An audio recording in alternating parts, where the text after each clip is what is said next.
Okay, so you're thinking about heading to Italy for your master's. It sounds like a pretty amazing idea.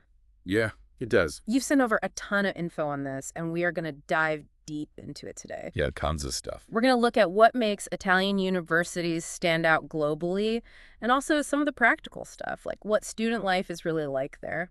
So let's get started. Sounds good. First off, what's the big appeal of Italy for a master's? Is it more than just the fantastic food and history? Well, there's definitely a huge part of the attraction, right? Of course. Who wouldn't want to spend a couple of years soaking up that Italian culture? True. But beyond that, your research points to Italy as a place to get a really solid education, Okay.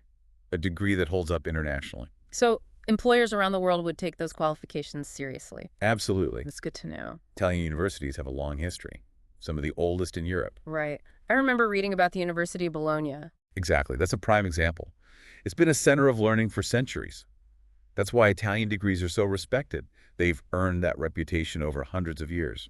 That makes sense. Now let's talk about the financial side of things, because that's always a major concern for students. How does Italy compare to other popular places to study? Well, one of the things that really stands out in your research is how affordable Italy is, especially when you compare it to other places in Western Europe or North America. So you're saying tuition fees are lower? Significantly lower in many cases. Wow, that can make a huge difference. It could mean graduating with less debt or having more financial freedom to really experience everything Italy has to offer while you're there. Plus, the student life there sounds fantastic. Okay, let's dive into those globally ranked universities. We keep hearing about them. Definitely. Italy's got some serious academic players, right? They do. It's not just about their history. They're making a big impact now. Give me some examples. Well, you mentioned the University of Bologna already.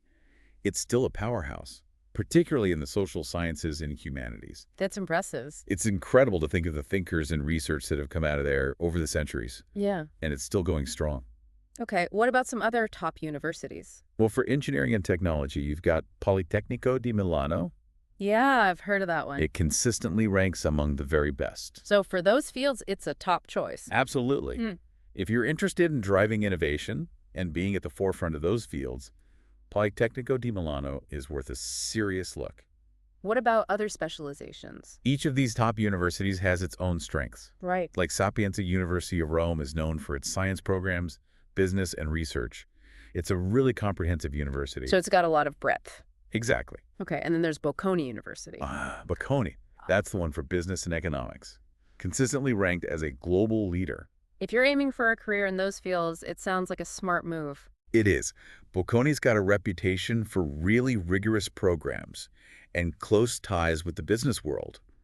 They're producing future leaders in those fields. Okay, so we've talked about some big-name universities. Yeah. But what about the actual programs? What can you study there? Well, there's a really impressive range of master's degree options. Give me some specifics. So, of course, you've got engineering and technology at Politecnico di Milano and business and management at Bocconi. But there's also art and design at the Accademia di Belle Arti for the creative types. Interesting. And for those interested in health sciences, the University of Pavia is highly regarded for its medicine and health sciences programs. So there's a good mix of traditional and more specialized fields. Exactly. What about anything cutting edge? Are Italian universities keeping up with the latest trends? Definitely, they are. Like what? Well, for example, the University of Florence offers a master's in statistics and data science. Oh, wow. So they're embracing data science. Big time. It focuses on things like computational tools and Bayesian statistics, which is basically using probability to get better insights from data. It sounds pretty complex. It is, but it's a crucial skill these days with the world being so data-driven. Okay, so world-class education across all sorts of fields. That's pretty attractive. But let's get to the nitty-gritty. What about the cost? And are there scholarships available? Right. That's always a key question. The good news is that tuition fees at public universities in Italy are super competitive. What kind of numbers are we talking about? Generally, it's somewhere between 1,000 and 4,000 euros per academic year. That's way less than a lot of other places. It is. And even private institutions, while they're more expensive, are still pretty reasonable. They usually range from 10,000 to 25,000 euros per year. Okay, that's good to know. But what about the cost of living on top of that? Yeah, that's another important factor. Your research suggests you should budget around 300 to 700 euros per month for accommodation, Okay. and then another 400 to 700 euros for things like food and transport. So basically around 1,000 euros a month, give or take. Yeah, something like that. But keep in mind, those costs can vary a lot depending on where you choose to study. Right. I imagine living in Milan is more expensive than a smaller town. Exactly. Big cities like Milan and Rome tend to be pricier compared to places like Bologna, Turin, or Padua. So choosing the right location could really impact your budget. It could. Now, what about scholarships? Are there any options specifically for international students? Yes, there are. The Italian government offers scholarships, and there's also the Erasmus Plus program, which is a well-established program for studying in Europe. I've heard of that one. Yeah, it's a great option. And beyond those, many universities have their own scholarships and financial aid packages. Like which ones? Well, your research mentions the Politecnico di Milano merit-based scholarships and the DSU regional scholarships. Okay, and what about those DSU scholarships? Who are they for? DSU often stands for Diritto allo Studio Universitario, which means right to university study. And these scholarships are usually based on both your grades and your financial situation. So if you have good grades and you can demonstrate financial need, you might qualify. Exactly. That's good to know. Okay, so let's say you found some programs, you're interested in the costs, seem manageable, and you're looking into scholarships. What's next? What does the application process look like? All right, well, the first and most important step is to really research the programs and universities you're considering. To make sure they're a good fit.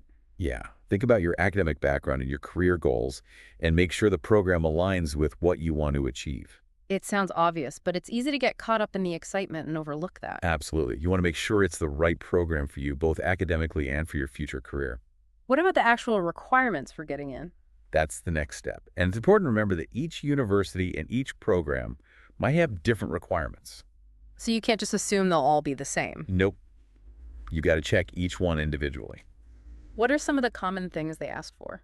Well, most programs will require you to have a bachelor's degree or equivalent, That makes sense. and then language proficiency is huge.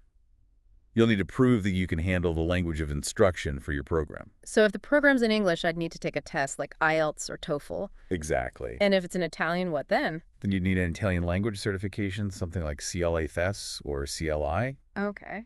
And some programs might have their own specific entrance exams or require certain courses that you need to have taken during your bachelor's. So it's a good idea to really dig into those details. It is. It's the best way to make sure you're not wasting time applying to programs you don't actually qualify for. Right. So once you've checked all that and you meet the requirements, how do you actually apply? Well, most universities have online application portals these days. So it's all done electronically. Usually, yeah. But sometimes you might have to apply through Uni Italia, which is a platform specifically for international students wanting to study in Italy. Okay, good to know. And what about visas? Do I need one? If you're not an EU citizen, then yes, you absolutely need a student visa. And how does that work? Well, you need to apply for it before you travel to Italy. It's called a visa type D, which is for long stays like studying. So make sure you apply for the right type. Yes, it's important to get that right.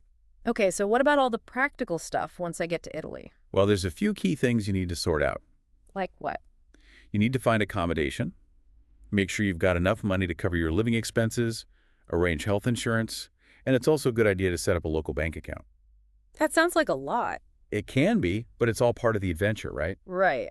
But talk me through those a bit more. What should I know about accommodation? Well, there are different options. You could look at university dorms, private apartments, or shared flats. And what about the costs? Dorms are usually the cheapest option. They can be anywhere from 250 to 500 euros per month. Private apartments are more expensive, of course. They could range from 400 to 800 euros per month, and then shared flats fall somewhere in between. Okay, so there's something for every budget. Exactly. And you mentioned needing enough money for living expenses. How much should I have? Your research says you need to show you have access to between 6,000 and 12,000 euros per year. Okay, so it's not just about having enough for tuition. No, it's about proving you can support yourself while you're studying in Italy. What about health insurance? Is that mandatory? Yes, you need to have comprehensive health insurance to study in Italy. Okay, so that's another thing to arrange beforehand. Definitely. And lastly, you mentioned setting up a bank account. Yeah, having a local bank account can make things a lot easier when it comes to managing your finances, getting any scholarship money, and just dealing with day-to-day transactions. Are there any banks you'd recommend? Well, your research mentions Unicredit and Intesa San Paolo as being good options for students. Okay, so I should look into those. Definitely. All right, so let's be honest. Moving to a new country for your studies isn't always easy. What are some of the challenges I might face? Yeah, there are definitely some potential hurdles. But the good news is your research offers some good advice on how to overcome them. Give me some examples. Well, the language barrier is a big one for a lot of students. Even if my master's program is in English. Yeah, even then, knowing some Italian can make your life so much easier. How so? Well, it can help you in everyday situations, like shopping or going to the doctor. It can help you deal with bureaucracy, and it's a great way to connect with locals and really experience Italian culture. So what can I do to prepare? Well, you could take some Italian classes before you go or when you arrive. There are also tons of language learning apps out there, and the best way to learn is to immerse yourself. So try to meet locals and practice speaking as much as possible. That makes sense. What about the visa and permit process? Is that complicated? It can be a little bit, yeah. Getting the initial student visa and then applying for the permesso di soggiorno, which is your residence permit, can seem daunting. So what's the best way to handle that? Firstly, start the visa application process as early as you can. Okay. Don't leave it till last minute, and don't be afraid to ask for help either. Who should I ask? The International Student Support Services at your university are a great resource. Hmm. Or you could consult with a study abroad advisor.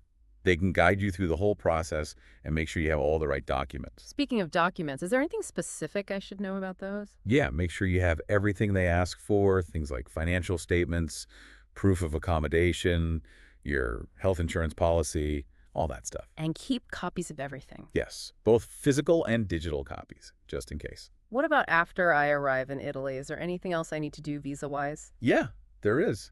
You need to apply for the permesso di soggiorno at the post office within 8 days of arriving in Italy. So that's a pretty tight deadline. It is, so make sure you don't forget. Okay, noted. What about the cost of living? You mentioned earlier that it can vary a lot depending on location. Yeah, if you're worried about costs, it might be worth considering studying in a smaller, more affordable city. Instead of Milan or Rome. Exactly. Are there any other ways to save money? Well, scholarships are a big one, of Yeah. course. And think about your accommodation, too. Sharing a flat with other students can be a lot cheaper than getting your own apartment. Okay, those are some good tips. What about dealing with Italian bureaucracy? Is that a challenge? It can be, yeah. What's the best way to handle that? Submit everything on time. Keep all your documents organized. And don't hesitate to ask the International Student Office at your university for help. They're there to support you. Okay, good advice. What about the more emotional side of things, like homesickness and adapting to a new culture? Yeah, those are real challenges for a lot of international students. How can I prepare for that? Well, try to connect with other international students.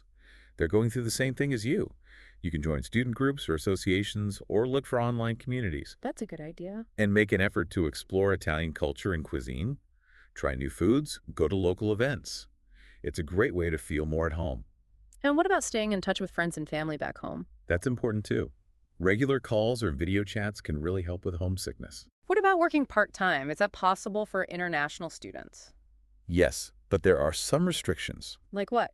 You're usually only allowed to work 20 hours per week. Okay. And finding a job can be tough, especially if you don't speak Italian. So what are my options? Well, you can look for on-campus jobs or try to find remote freelance work that fits your skills. Okay. Networking is also helpful. Talk to other students and professors. They might have leads. And of course, the better your Italian is, the more opportunities you'll have. What kind of part-time jobs are common for students? You might find work in restaurants or bars, or you could try tutoring or even look for internships. Okay, so let's fast forward to 2025. I'm ready to start planning my Italian adventure. What are some expert tips I should keep in mind? Okay, first up, do your research. Don't just rely on university rankings. Really dig into the specific programs you're interested in. Look at the faculty who's teaching the courses, what the curriculum looks like, even what kind of career support they offer. Okay, so really get into the details. Exactly. What else? Pay attention to the specific admission requirements for each program. Right, we talked about that earlier. It's not just about having a bachelor's degree. You need to look at language proficiency requirements, the statement of purpose, the letters of recommendation, all that stuff. And make sure I meet them all. Exactly. What about scholarships? Don't just assume you won't get any. There are more scholarships out there than you might think. So be proactive. Exactly. Apply for everything you're eligible for. It's worth the effort. Okay, good advice. What about budgeting? Well, make sure you have a realistic budget that covers both tuition fees and living expenses. Right, those are the ranges we talked about earlier. Exactly. And don't forget about unexpected expenses. Always good to have a buffer. Definitely. What about the visa process? If you're not an EU citizen, start that process as early as you can. To make sure there's enough time. Exactly. And Right. gather all your documents well in advance. Like what? You'll need your acceptance letter, proof of funds, health insurance, all that stuff. What about banking? Open a local bank account as soon as you arrive in Italy. To make things easier. Exactly. And what about learning Italian?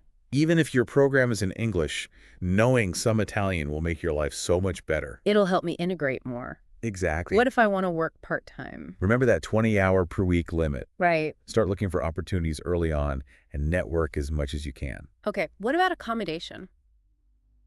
Arrange that well in advance, too. Whether you're going for dorms, private apartments, or shared flats, get that sorted before you arrive. To avoid stress. Exactly. And once I'm there, what about the permesso di soggiorno? Don't forget to apply for that within 8 days of arriving in Italy. At the post office. That's the one. Okay, I'll add that to my to-do list. What about meeting people? Join student clubs and associations. Good idea. Go to events, connect with other international students. It's the best way to build a support network and make friends. What about after I graduate? It's worth looking into post-study work options. So I could potentially stay in Italy after my master's. Yeah, you can usually stay for up to 12 months to look for a job. If I find one. Then you might be able to extend your visa or get a work permit. That's good to know. Any final tips? Yeah, don't forget to explore Italy.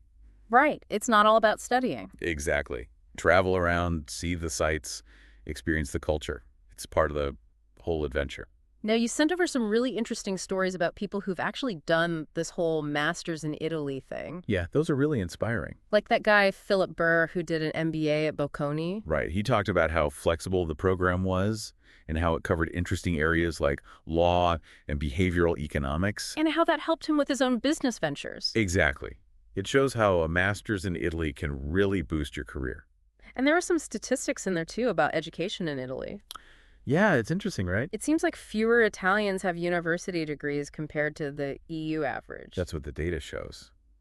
But the government's putting more money into higher education. So they're trying to improve that. They are. Mm. And despite that lower percentage of graduates, Italy is still attracting tons of international students. Why do you think that is? Well, I think it's the combination of affordable tuition and those diverse, high-quality programs we talked about. It's a pretty attractive package. It is. You also included some expert opinions in the materials? Yeah, some great insights. Like Dr. Alessandro Rossi from Sapienza University of Rome. He talked about how Italy offers this unique blend of academic excellence, rich culture, and low costs. And he thinks that leads to great job opportunities for graduates. Exactly. And there was Maria Conti from Global Edu Insights. She talked about the whole experience being about more than just getting a degree. It's about immersing yourself in a new culture. Exactly. And she highlighted how scholarships and English taught programs are making Italian universities more accessible. Definitely. And lastly, those LetzStudy success stories. Those are great. Like Rahul, who went to Politecnico di Milano and got scholarships to overcome financial barriers. Aisha, who got into Sapienza for biomedical science. And Karthik, who got into Bocconi's MBA program. It shows that with the right support, you can make it happen. And LetzStudy helps with all sorts of things, right? Yeah, from admissions to scholarships to visa applications. So they can really guide you through the process. Exactly. So to sum it all up, a master's in Italy sounds like a pretty amazing opportunity. It does. High quality education, incredible culture, and it's actually affordable. And with some careful planning and by using the resources that are out there, you can overcome those potential challenges we talked about. Absolutely.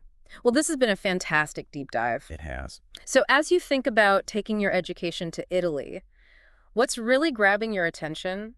What specific aspects of this journey align with your dreams and goals? And what new questions are popping up as you imagine yourself studying in Italy? That's something to ponder as you move forward. Thanks for exploring this with us. Yeah, thanks for having me. And we'll see you next time on The Deep Dive. See ya.